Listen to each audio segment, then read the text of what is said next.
What can you tell us about what it's like there at the moment? Sure.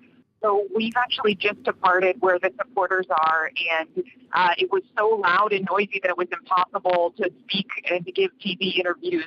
People were jumping up and down, celebrating, and people expected this victory, but even so, they feel very vindicated by what happened.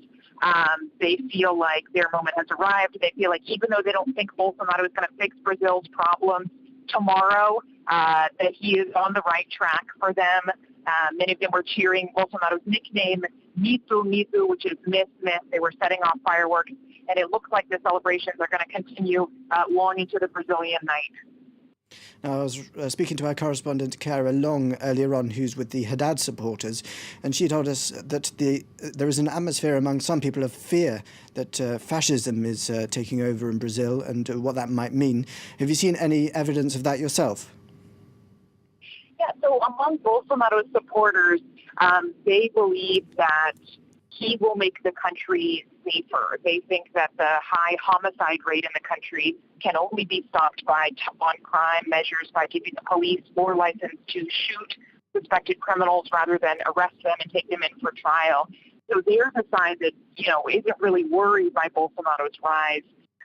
But it is an aggressive tone on their part, and even some sort of anti-media sentiment was really clear for us to see tonight, in which Bolsonaro has been really critical of the way the Brazilian press has treated him because he does make these really radical statements. And he says, don't trust the press. And there was also chanting against the media tonight that we could hear. So, again, we were with the side that isn't worried about Bolsonaro coming to power. But if you think about their energy, it was definitely a high energy. And it seems like, given that in Sao Paulo, there were already clashes between demonstrators and police used tear gas and rubber bullets on the demonstrators, that we are in for higher tensions than we've seen in recent years in Brazil, even though those have already been high. Now, this has been an election very much of extremes, with Jair Bolsonaro on the far right and Fernando Haddad on the left. Presumably, that leaves a lot of people in the centre who didn't have a choice of a candidate in this election. Obviously, voting in Brazil is compulsory. Do we have any information about abstentions or how people have been voting in certain areas?